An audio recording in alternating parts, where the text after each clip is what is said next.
नमस्कार दोस्तों, आपका हमारे चैनल पर स्वागत है। दोस्तों, आज हम आपके लिए लेकर आए हैं महादेवी वर्मा जी की गिल्लू। गिल्लू एक गिलहरी का नाम है। महादेवी वर्मा को गिल्लू से बहुत लगाव था। महादेवी जी को गिल्लू कब, कहाँ, कैसे मिला, वो हम इस पाठ में पढ़ने वाले हैं।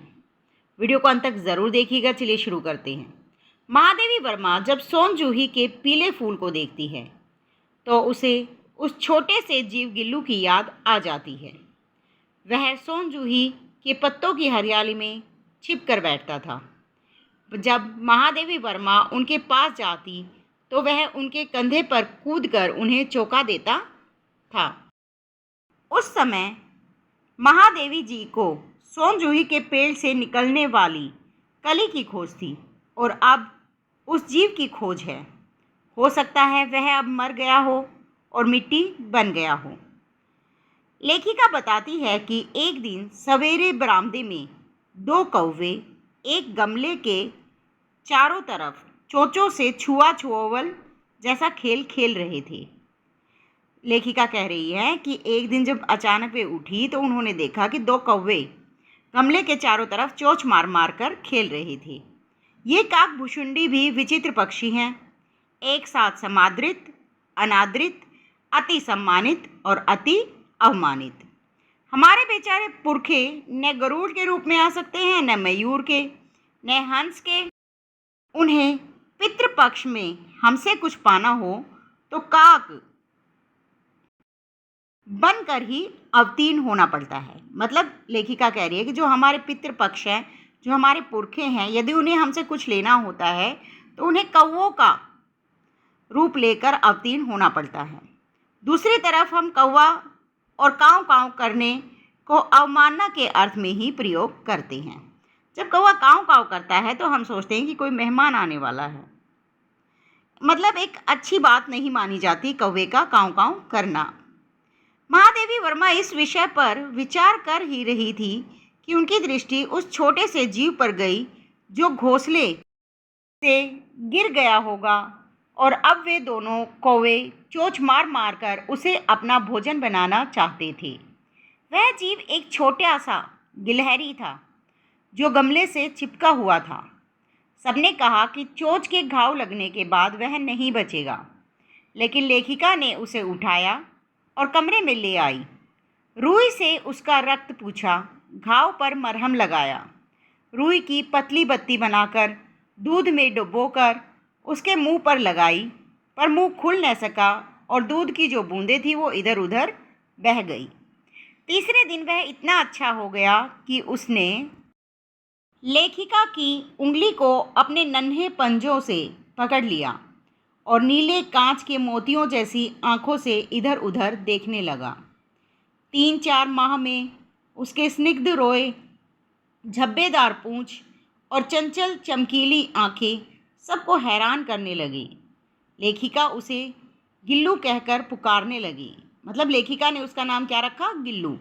लेखिका ने फूल रखने की एक हल्की डलिया में रुई बिछाकर उसे तार से खिड़की पर लटका दिया। वहीं 2 वर्ष तक गिल्लू का घर रहा।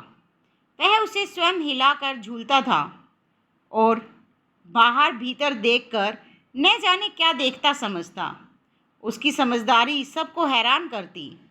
लेखिका जब लिखने बैठती तो उनका ध्यान अपनी ओर आकर्षित करने के लिए वह लेखिका के पैर तक आकर सर से पर्दे पर चढ़ जाता और फिर उसी तेजी से उतरता। वह तब तक दौड़ता जब तक लेखिका उसे पकड़ने के लिए न दौड़ती। लेखिका गिल्लू को लंबे लिफाफे में इस प्रकार रख देती कि उसके अगले 2 पंजे और सिर के अतिरिक्त सारा लघुगात लिफाफे में बंद रहता। इस स्थिति में वह घंटों लेखिका के कार्यकलाप देखता रहता। अब क्योंकि उसका जो लघुगात था वह लिफाफे में बंद था, बस 2 पंजे और उसका सिर ही बाहर रहता था, तो वह चुपचाप देख ही सकता था, कुछ कर नहीं पाता था। जब उसे भूख लगती तो वह चिक चिक कर लेखिका को सूचना देता और काजू या बिस्कुट मिल जाने पर बाहर वाले पंजों से पकड़कर उसे कुतरता। फिर गिल्लू के जीवन का प्रथम वसंत आया। नीम चमेली की गंध लेखिका के कमरे में आने लगी। बाहर की गिलहरियां खिड़की की जाली के पास बैठकर चिक चिक करके न जाने क्या कहने लगी। लेखिका ने जब गिल्लू को जाली के पास बैठकर अपनेपन से बाहर झांकते देखा तो उसे मुक्त करना आवश्यक समझा। लेखिका ने कीले निकालकर जाली का एक कोना खोल दिया और गिल्लू ने बाहर जाकर स्वतंत्रता की सांस ली। लेखिका कॉलेज से लौटने पर जैसे ही कमरा खोलती वैसे ही अपनी जाली के द्वार से गिल्लू भीतर आकर लेखिका के पैर से सिर और सिर से पैर तक दौड़ लगाने लगता। मतलब जब लेखिका दिन में अपना कमरा बंद करके चली जाती थी और जब वापस आती थी तो गिल्लू लेखिका के साथ ही कमरे में घुस आता था अपने जाली वाले दरवाजे से और फिर वह लेखिका के ऊपर दौड़ता। लेखिका के बाहर जाते ही गिल्लू भी जाली से बाहर जाकर गिलहरियों के झुंड का नेता बना रहता और ठीक 4 बजे अपने झूले में आकर झूलने लगता। लेखिका के पास बहुत से पशु पक्षी थे, परंतु किसी भी पशु पक्षी की इतनी हिम्मत नहीं थी कि लेखिका के साथ खाना खाए। गिल्लू इनमें अपवाद था। वह लेखिका की थाली में से एक एक चावल उठाकर बड़ी सफाई से खाता रहता। काजू उसका प्रिय खाद्य था। कई दिन काजू न मिलते तो अन्य चीज़ों को या तो लेना बंद कर देता या फेंक देता। उसी बीच लेखिका को मोटर दुर्घटना के कारण कुछ दिन अस्पताल में रहना पड़ा। जब लेखिका के कमरे का दरवाज़ा खुलता तो वह दौड़ कर आता, परंतु किसी दूसरे को देखकर उसी तेज़ी से वापस घोंसले में जा बैठता।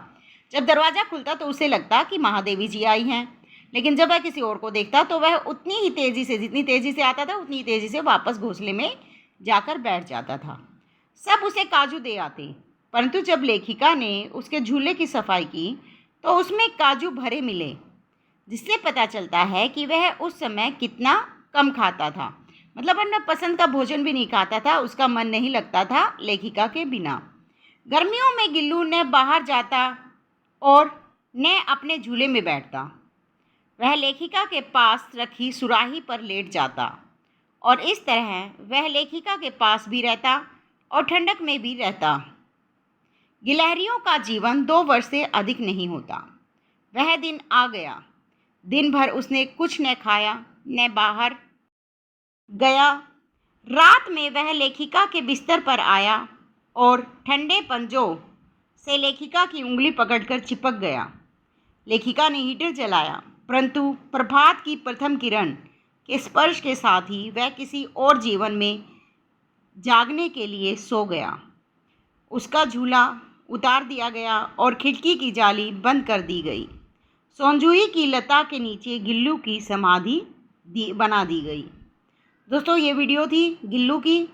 वीडियो अच्छी लगी है तो लाइक शेयर ज़रूर कीजिएगा। यदि आप हमारे चैनल पर नए हैं तो चैनल को सब्सक्राइब कीजिए, बेल आइकन प्रेस कर लीजिए ताकि अगली वीडियो का नोटिफिकेशन आप तक पहुंच सके। धन्यवाद।